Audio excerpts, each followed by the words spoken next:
Welcome back everybody, let's have a look at XRP and we'll have a nice quick short recap of what's going on, where it's going short term and long term, alright? So those of you that subscribe to my channel know that I've been talking about XRP quite a lot, and you can obviously see why, because over the last few weeks we've made a significant amount of money just in the short term, and that sort of money is there's more to be had, I'm telling you now. Now I'm not a financial advisor, so it's definitely not financial advice, but you can see that I was onto something now because we've moved, let's just have a quick measure move of how much we have moved since I've been talking about this, and it was around about here that we took that long. So now we've moved 46% from when I started going on about how XRP is blah blah blah blah blah. Anyway, that's just a drop in the ocean. There's plenty more to be had, and I'll tell you why. So first of all, what I should actually say, just before we are due for a correction on this one, but before I talk about the correction, let's talk about the long term and why it's so interesting, and actually the short term. So we'll start with the short term. What's going on here? We've got a golden cross forming on the daily, right? So we've got golden crosses on all the other time frames, just not on the daily. The daily, when that's confirmed, that's a really big deal, right? That's one of the biggest deals you can get in any asset when you find a golden cross. We've had a few little golden crosses here and there. We missed one here, we didn't get that there. Last time we got a golden cross was all the way back last year when the whole market pumped and rallied. But back then XRP wasn't able to, it was not capable of doing that rally because it was still stuck beneath this trend. You can see that this trend line lasted for 2.5 years, and we were midway through it last year. So even though we did do some significant moves on it, we were rejected from that and we couldn't take it anymore, and then the rest of the market kind of fell into itself as well. So that's fine. Now that we understand that and we recognize that, this golden cross should be different if we get it, and it looks like it would take a phenomenal drop to not get it. Now the thing about moving averages and golden crosses is that, you know, just because you get a golden cross doesn't mean that something amazing is going to happen. This should be a prime example of that back here. You know, you do get a golden cross as a result of price action, but do you get continuation just because you have a golden cross? Not necessarily. What a golden cross signifies is a spread of moving averages from the smallest time frame, mine being the 10 simple here, to the lowest time frame, which will be this white one that's actually just quite high up. So this is not in the right place for continuation. This is a good sign, but it's not in the right place for it. So we want to have this at the highest, this at the lowest, and these basically in between, and they're all kind of coming into that formation. It's a perfect spread. That is what we would look at when we see something's going bullish. This is what Ethereum had, and this is why Ethereum's gone crazy, because it had this before any of the others. Bitcoin didn't have it, Ethereum did have it. The price action looked the same, but the moving averages were different, and so what you had as a result of that is a phenomenal pump for Ethereum, and obviously a decent pump for Bitcoin, but nothing in comparison to Ethereum. Anyway, I've bored you to death with that. All I'm telling you now is that this golden cross will mean something, but it doesn't mean that we'll continue to pump as soon as you get the golden cross. The golden cross is the beginning of a trend, and hopefully the continuation of the trend. So when people talk about golden crosses being the be all and end all, they are important, but it's the follow through as a result of that.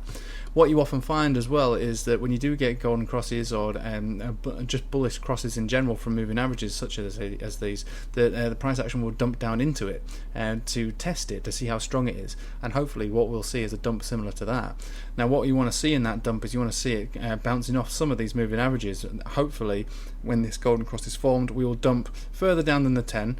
I know it sounds awful to say I want it to dump, you know, I'm quite heavily invested, but I do. I want it to dump into these moving averages. I want it to break down beneath this one, because this is extremely steep and I don't think it would hold anyway.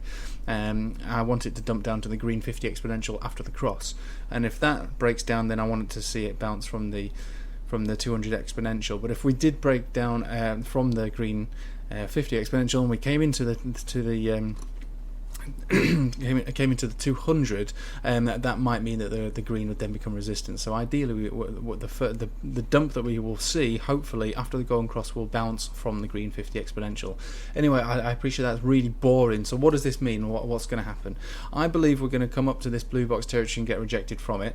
This is 28.2 cents. Okay, so if you look in this blue box area, you can see all the way through back history, and it's been significant supports for us, and also resistances. So support here, here, here, here, and well, I mean the top of it is around about all here is the top of it, and then all here before we broke down beneath it, and then when we broke down beneath it, we were rejected more or less from the top, rejected from it there, and you get the idea. Okay, so support and resistance is around this blue box territory between 28.2 and about 31. Okay, so it's it's a small price range when you think about it, but historically it's a big deal.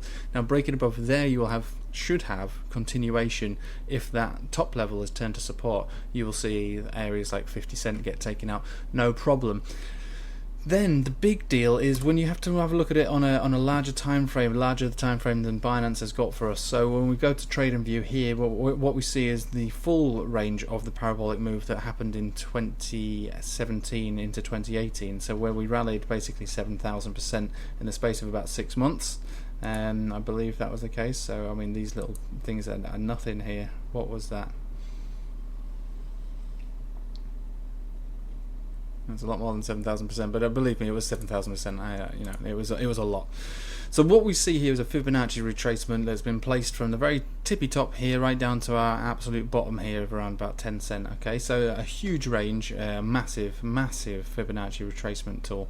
And what it's telling us here is that all of this area here needs to be taken out. So we need to break out of this red area for us to start to see big moves like what we saw in 2017. And it is definitely 100% possible. Absolutely believe it's going to happen, and we're looking at it on a weekly chart. And the good thing is that now we're looking to close. I mean, the week closes tomorrow, but it looks like we want to close above the green 50 exponential. Hopefully, that will then turn to support as well on a weekly. We're looking at the MACD. We're moving into bullish territory shortly. We're not even there yet. So there's plenty of momentum to be gained here on the long term. But for the big, massive, extra, super massive moves that we all are very eager to see, it won't happen until we break 86 cent, which is the first area of the Fibonacci retracement, which is also the largest area here. But once that gets broken, you will see huge XRP rallying, and that will be like going from a push bike, which we're on right now, to a Ferrari, and we'll start to see massive beast mode moves. But we're a way off at the moment, so all of this, like I say, is still decent areas to be buying it at, because this is the overall target, all the way back up here, and maybe even double that.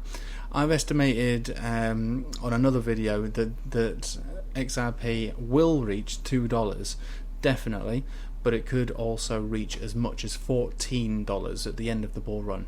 That is a massive gap, and it's all dictated upon the 4-year cycle that Bitcoin's going through. Because if Bitcoin finishes its cycle, and XRP has a similar cycle, even though XRP is a little bit ahead, which gives it that extra edge. XRP is about, well, you've seen from that chart there, it's basically about 6 weeks ahead in its cycle than Bitcoin is. So Bitcoin has only just broken out of its descending trend. I'll show you that now. So Bitcoin's broken out of its descending trend just a couple of days ago, whereas XRP broke out of it, what was that, about 65 days ago.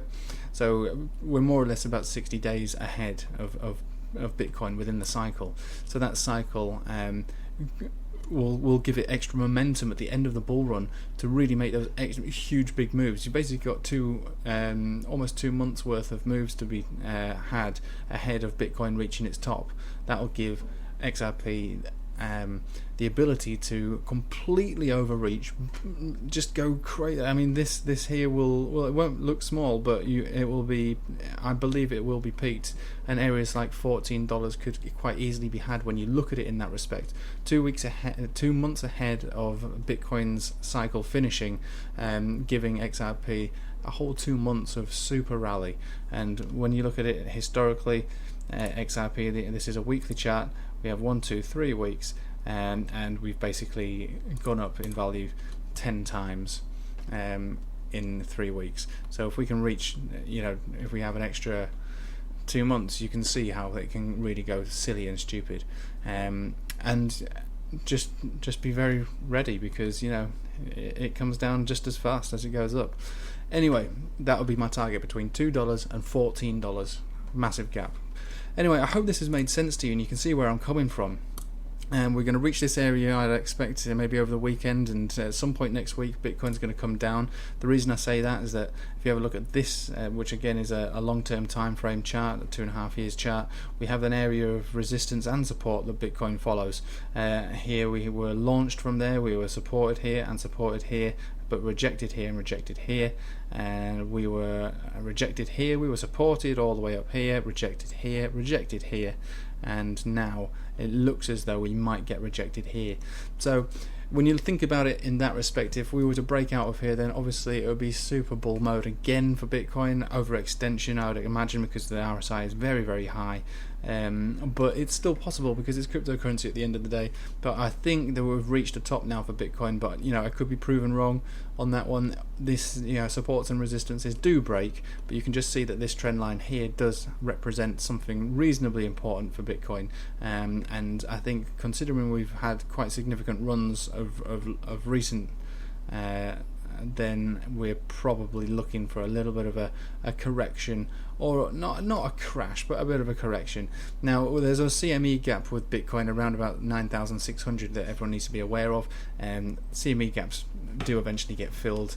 Usually, I think there's obviously some that haven't, and actually there's one to be aware of which is all the way down here, but they usually do get filled. So bear all that in mind. It could happen. But for the moment, we're kissing that area here. Now weekends, sometimes I find that weekends do the opposite of what the general trend does. So you might see that dump happen this weekend, but what I'd like to see, just to keep the formation going for Bitcoin, would be for this dump to happen at some point next week, bringing the CME gap above this descending trend that I'd like to see turned and confirmed as support. So if that were to happen, that would be on the 22nd. What day would that be? 22nd. That's quite far away. That's 2 weeks away. That can't be right. Is that right? Yeah. 12th. That sounds a bit better. The 12th would be, well, it's still 10 days away, so maybe this formation could break down. That would be a shame if it did break down beneath this, because it would invalidate the trend. Let's just keep our eyes peeled and our fingers on the trigger, waiting for something significant to happen. But I do believe that with XRP, which is what we're following here, that we're going to reach a top around 28.2 cents and then come down and then maybe test some of these moving averages. We're getting the golden cross anyway, so it's all looking very good. But Bitcoin keeps us all hanging in the balance. Anyway, I'll leave it with you there. Thanks for watching. Hope you have a nice day, a good weekend. Join my Telegram chat if you're interested. I'll leave some links for some more videos at the end of this. And yeah, have a nice day. Take it easy.